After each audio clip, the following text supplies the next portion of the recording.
Hi, I'm Andrew. I'm a bass player in New Zealand. Welcome to my bass corner. Let's have a little chat about some more gear. The Squier Sonic Series Precision Bass. This is an instrument with a lighter than usual body. Maybe even a pound or two lighter. It's thinner as well. The dimensions are actually thinner, as well as being a lighter wood, less dense. The neck, is a 38mm nut width. This is a genuine jazz neck on a P bass. These are rare to come by, and that's a mod that a lot of people do because we love that precision tone, don't we, down this end and up this end on the fretting. I should probably have a bass in my hand while I do this. We love the P bass tone down here, and we love the thin jazz neck up here. This is not a P bass or a jazz bass, but never mind. So it's really, really cool to marry the two of those things together. And so who is this instrument for? It's for, number one, learners who need a little bit of relief from the weight of an instrument and a little bit of an easier time on their fretting hand. They don't have to stretch so much. And in terms of, does it achieve that? Yes, thumbs up in that department. It's a very, very nice neck. Some sharp fret edges, however. The workmanship on the model I had was not good. And ultimately, you're probably wondering at this point, why have I not got one of these in my hands? And the answer is because I sold it.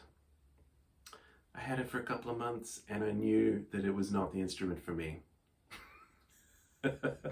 So I don't even have one to show you anymore, but I have used it thoroughly in a variety of situations and I can give you a thorough review about it. So number one, sharp fret edges, that was uncomfortable. Number two, neck dive. This instrument suffers from neck dive. A P bass generally will have neck dive anyway, and then to go and lighten the body, light on this side, means that the weight goes even more in that direction. It's a shame. It's a real shame. Because, yeah, I mean, look, the first hour I played this, I used it to play a gig 2 weeks ago, and then I sold it immediately afterwards. At that gig, having a great time. The first hour, really great instrument to play for that first hour. The gig went 2.5 more hours. It's a 3.5 hour gig. And my shoulder was killing me. My wrist was killing me. My actual hand was killing me, and my fingers were killing me. So all the way up this side, killing me from holding this weight constantly, in addition to moving and fretting notes. So I can't fully give it a pass on the old neck dive and long-term playability. Short-term, yes, great to have a light instrument, convenient, easy, whatever. Long-term, no, this is not something you're going to want to do a marathon gig with. Okay, let's move on. Tone. The electronics are on the cheaper side. Low End Lobster obviously does the tonal review videos par excellence.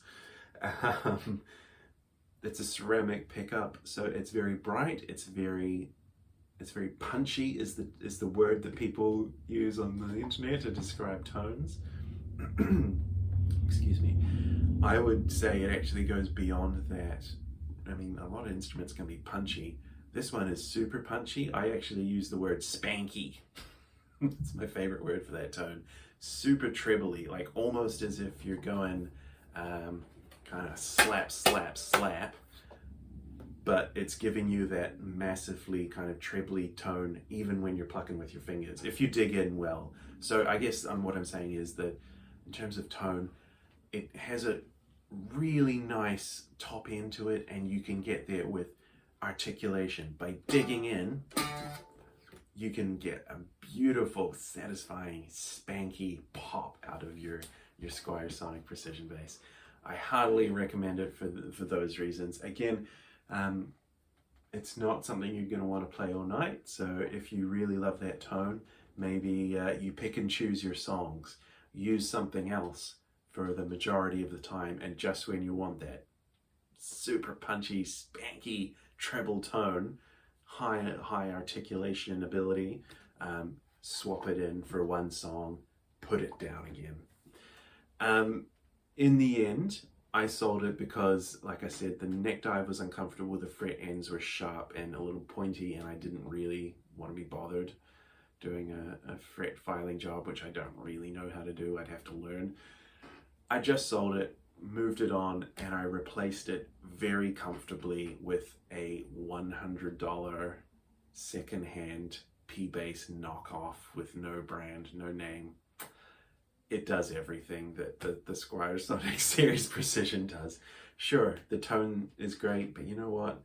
A lot of other basses have those cheap ceramic pickups, and if you put some, especially if you put some bright strings on it, for example, D'Addario EXL 170s,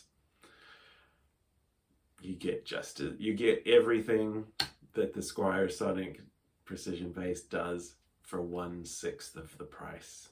You know, 100 New Zealand dollars. You know, I don't even know what that is in a different currency. Yeah, $100 for a cheap knockoff bass versus the Sonic, which was $600 in New Zealand.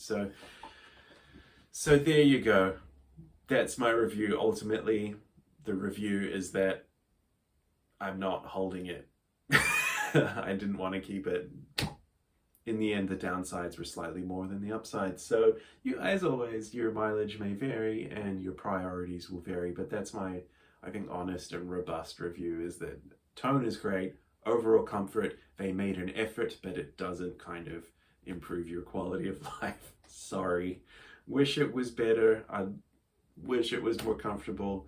You'd have to do something rather significant to it. I don't think replacing the machine heads alone and the tuners would be enough. If you replace those with Hipshot or Godo, ultralights, whatever, razor lights, you'd have to go further. You would have to move the strap button to stop that neck dive because it's monstrous. Created a monster.